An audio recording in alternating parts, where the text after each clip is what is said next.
This may come as a bit of a shock to some of you guys, but I am not a staunch Republican or staunch conservative. I vote and I support based on my values. Whoever wants to represent those to the best of their abilities, I will vote for and I will support vociferously. The reason I support President Trump and the new wave of Republicans that are coming along, is because they focus a lot on family values, freedom, and free speech. Their commitment to the Second Amendment is an absolute plus, but mostly just staying out of my hair, keeping true to the values of small government and just looking after what the government needs to. When it comes to the federal government, look after foreign affairs. Don't start interventing into different conflicts in the world. Just anything that affects your certain country. And make sure that your states, your provinces are perfectly, or as best as you possibly can, have them run. And then, of course, it trickles down from there, from the state and province level down to the local level. And the local level is, of course, the most important because they have the most direct influence on your day-to-day life, at least in my opinion. I'll love to hear the dissenting opinions out there, and I could definitely see myself voting for a Democrat in the future. I'm just not big on these overreaching social programs that they are putting forward right now. But when it comes to old school Bushite Republicans, man, they don't have my support here whatsoever. And what they've been doing here in the past couple of days is prime example. So we're going to be going in on these fucking spineless old school Republicans that are just, all the cool kids like to call them rhinos. They're just fucking neocons that don't want to do anything, that merely just want to collect a paycheck. But because they're working for the government, they think that they're doing something good. So here's what's coming up first. Lawmakers hail DOJ antitrust lawsuit against Google as long overdue. So the Department of Justice actually stepped up, and they're going to be looking at Google because what they're doing with the censorship that's been going on lately with all the Hunter Biden stuff, and just the obstruction that they've been putting forward for the upcoming election here, is unprecedented, unacceptable, and fucking needs to be addressed. Lawmakers in the House and Senate on Tuesday welcomed the Justice Department's move to file an antitrust lawsuit against Google that claims the tech behemoth used its power to preserve its monopoly via its search engine. Today's lawsuit is the most important antitrust case in a generation, Senator Josh Hawley from Missouri said in a statement. Google and its fellow big tech monopolists exercise unprecedented power over the lives of ordinary Americans and the world, controlling everything from news we read to the scrutiny of our most personal information. And Google in particular has gathered and maintained that power through illegal means. We've all heard these anecdotal stories where they're suppressing the different search results, that they're propping up the Democratic funded or the left supportive narratives out there. There are several instances of that. I won't bore you with all of the individual cases, but it's well documented, and if anybody wants proof of that, I will do my best to follow this up with another video on that if you would so appreciate that. The DOJ suit alleges that Google has used its dominance in online search and advertising to stifle competition and boost profits. The suit could be an opening shot in a battle against a number of big tech companies in the coming months. Well, because the DOJ is spearheading this campaign, I have a little bit more faith. If it was the fucking big tough talking Republicans out there, I don't see them doing a fucking thing about this. Because you guys remember, it wasn't even that long ago when the first Hunter Biden stuff dropped, and we're gonna subpoena all of those CEOs and make them accountable for their actions. Senate panel will not vote to subpoena Twitter, Facebook CEOs over bias after Republicans object. Fucking spineless. It was so blatant what they did. Censoring all the post articles, locking Kayleigh McEnany out, locking Team Trump out, James Woods. The list goes on. And I haven't even mentioned what happened over on the Facebook side. They're just fucking turfing accounts and turfing posts left, right, and center. Key Republican members of the Senate Judiciary Committee are now wavering on whether to subpoena Twitter CEO Jack Dorsey and Facebook CEO Mark Zuckerberg over concerns about anti-conservative bias on social platforms, leaving the committee's plans to address the issue up in the air, according to a report from Politico. Last week, following Twitter's decision to fully ban sharing a New York Post story about a mystery laptop containing emails that allegedly show international influence peddling by Democratic presidential candidate Joe Biden's son Hunter, Senator Ted Cruz, who's actually turned from, at least from what I can see. If somebody would like to provide evidence to the contrary, by all means, but I'm seeing a metamorphosis in Ted Cruz. The guy is Well, for one, he's grown out the beard and doesn't look like a overweight Mexican child. He's always been a great debater, not the same type of debating that Jeffrey Toobin likes to do.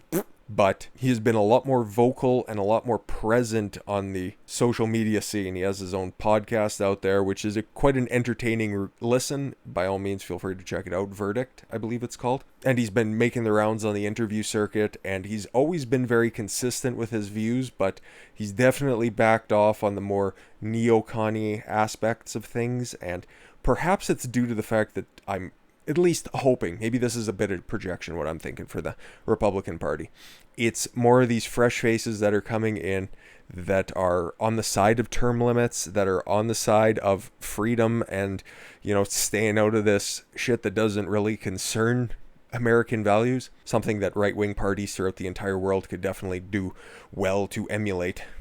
But I'm liking what I'm seeing out of this new Ted Cruz. Take it back 4 years when he was running in the primaries. He was a lot more of a stiff, just old school, just sit here and debate my points and I won't drag myself down into the mud, even though your competitors have been flinging shit for decades. And that's the reason why the left is so powerful, because they just keep pushing inch and inch and inch and inch at a time. And now we can see the cliff's edge. I'm not going to be the doomer out there and saying that we're right up against it, but it's probably at the end of your block, if we'll use that analogy. And of course, we have a good fellow soldier here and Josh Hawley, who has been hammering on Twitter's growing role as a publisher rather than a platform, back Cruz. Because, hey, Josh Hawley's been vocal. He was the one that Adrian Wojnarowski told him to fuck off and got suspended from ESPN because he was not a big fan of the social justice messages that were very prominent in the NBA this season.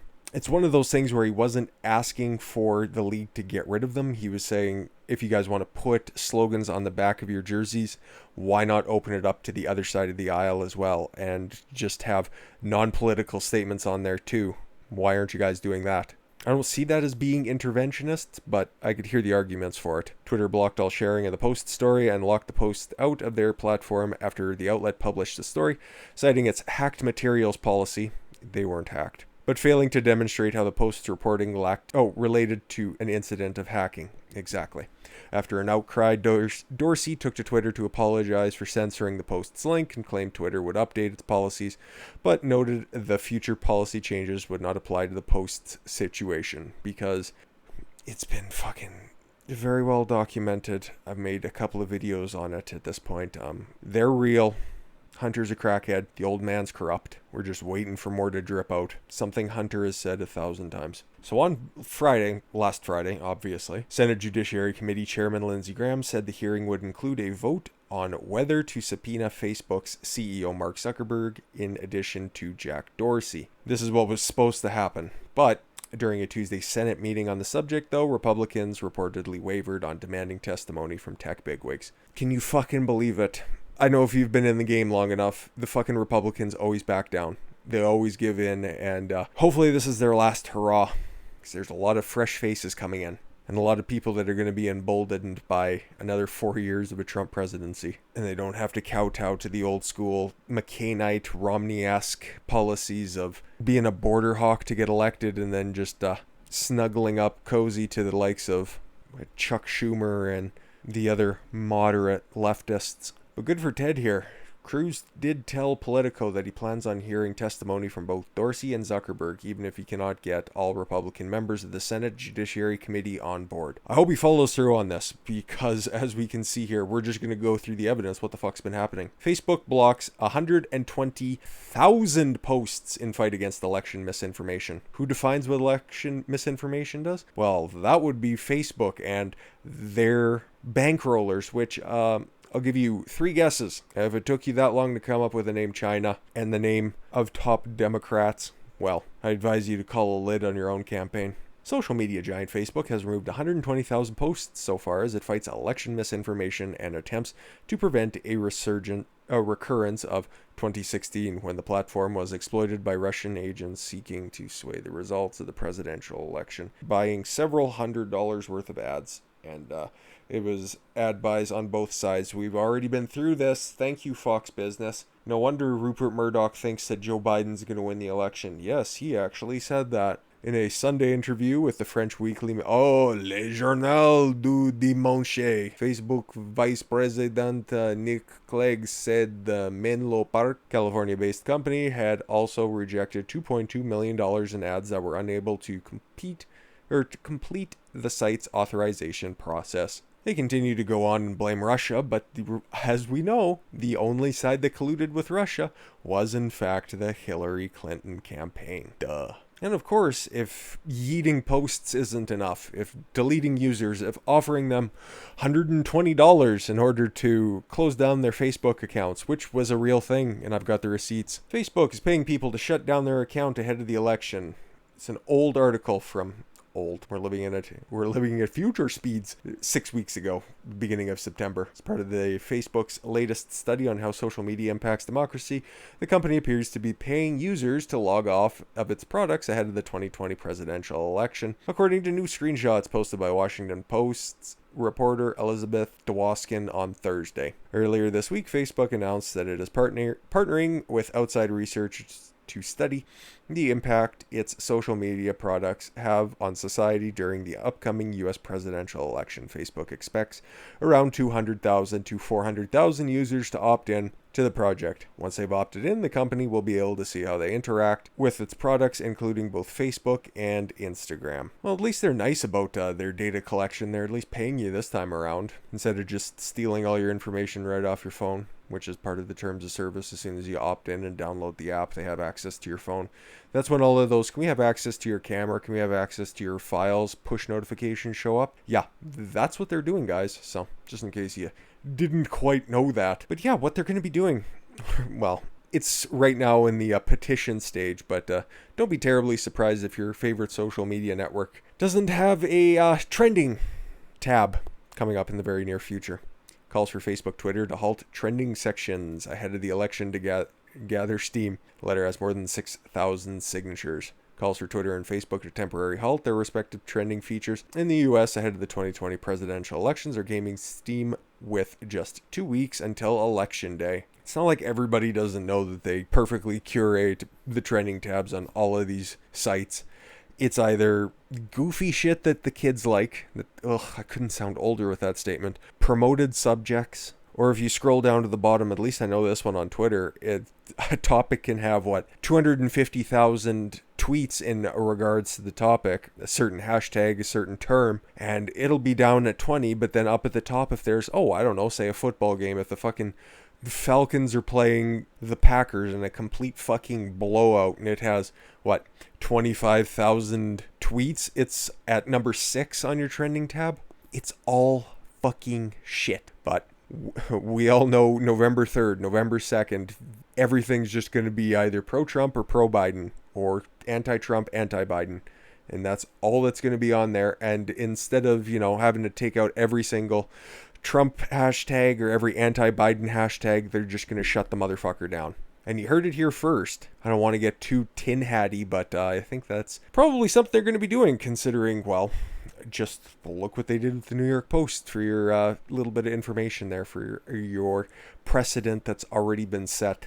They're just working backwards until it's become so ingrained in your life, and then they're just going to take it away. They're just going to do whatever the fuck they want with it. That's why we need 230 reform. Feel free to watch my video. I'm quite proud about it. But they'll be doing all of this under the guise of, my clear information. We just need to provide a neutral platform for everybody, which we all know is horseshit, because they just run around and prop up one side of the aisle and punish the other side of the aisle. And that doesn't just happen specifically on social media. I know you guys know this, and I'm just using this as a little bit of a segue, because there's a new Biden ad out there, and it blames Trump for the economic shutdown. Not, I'll just read the headline here. Biden campaign faces backlash for TV ad depicting Michigan tech CEO as a struggling bar owner. Can you fucking believe it? Can you actually believe the depths that they are sinking to? Blatantly lying. And with all of this tech censorship, it's just going to be able to fucking go out there. Nobody's going to know the difference. Nobody's going to care. But if you guys are taking the time to search out my videos or any other content of the like, at least you guys are going to know. And hopefully you take it out there to your friends and your family and to the people that you care about to try to make a difference. Even if you don't agree with me politically, that's totally fine. You should at least have access to the truth. Let's read through here. The Biden team is under fire for releasing a TV campaign ad last week depicting a Michigan bar owner struggling to keep his business afloat during the pandemic. What the ad fails to mention is the man is actually a wealthy tech investor who made contributions to former vice president's campaign. In my fucking life. He also supported Michigan... This guy's a total idiot then. He also supported Michigan Governor Gretchen Whitmer's stay-at-home orders that kept businesses shuttered longer. Because, yeah, he's a tech investor. He would have been doing fine during the time when you could only do online businesses. When only the millionaires and the billionaires were doing fine. To quote the man who combs his hair with a stick of dynamite. Meanwhile, Whitmer was out there emptying out nursing homes by the dump truck full. Going out for rides on her and her husband's boat and putting little subtle messages in the corner of a Zoom call that she wants to get rid of the president. I don't know about you guys, but I don't quite know what to make about that. I think that she's just kind of an unhinged bitch, and there's nothing to that 8645 that was in the bottom corner. I just think that she's too much of a fucking head case to actually solicit any sort of attack against the president, but I don't put too much thought into that kind of shit. The ad, which was posted to YouTube on Thursday and aired Sunday on CBS during NFL games. What a stupid time to put that on. I understand you're going to get the biggest audience possible, but I've said it before, and I don't want to repeat myself. Your average football fan is a middle-aged guy looking to escape from the mundanity of 9 to 5, the constant bickering, and they don't want to be bludgeoned with political messaging during football. And especially the diehards that are left are already they're teetering on the edge. So, good idea if you want the most exposure. Bad idea because you're just going to piss off the remaining viewers that are left for the NFL. But the ad features Joe Malcoon, I think, who is listed as the co-owner of the Blind Pig, a once popular bar and music venue in Ann Arbor, Michigan. So it was if it's in Ann Arbor, Michigan, you know that the Michigan University is there. So it's a university city, and a bunch of their business would be, well, frat traffic. It would be dependent on the universities being open, which, guess which side of the aisle wants the universities to be open? And guess which side locks everything down, making everything virtual? Because, oh, my safety. So if this guy wasn't paid off, he would just be incredibly stupid. Blamed his business's economic downturn on President Trump's COVID-19 response, because guess what? Everything is Trump's fault, right? It's not the fact that your city, your governor, having your own pair of balls has something to do with it. For 50 years, the Blind Pig has been open and crowded, but right now it's an empty room, he says in the 1-minute ad showing the empty venue. This is the reality of Trump's COVID response. 15 days to flatten the curve. And then Gretchen Whitmer still wants to extend lockdown procedures. So you can understand why they would make this ad, because most of their campaign is just on disinformation. It's all about blaming Trump for his coronavirus response. Well, Joe, what the fuck would you do? We'll just sit here and wait for him to concoct an answer. Or maybe it'll be along with the answer for packing the courts. We'll understand once he gets elected. We'll figure it out then. You guys don't need to know beforehand. Just vote for me and you'll figure out my policy and shit later. I'm sure that will definitely work. I can see why they chose him. He does look a lot like a bar owner. I don't know, he just has that classic look of a guy who would be back there in the Old West. You know what I'm picturing, with the swinging doors, and that guy would have the big old white bib on and he'd be, "Oh, what do you want?" And then be telling a bunch of frat boys to just take it outside and there'll be pistols at noon. This is a hilarious piece of information.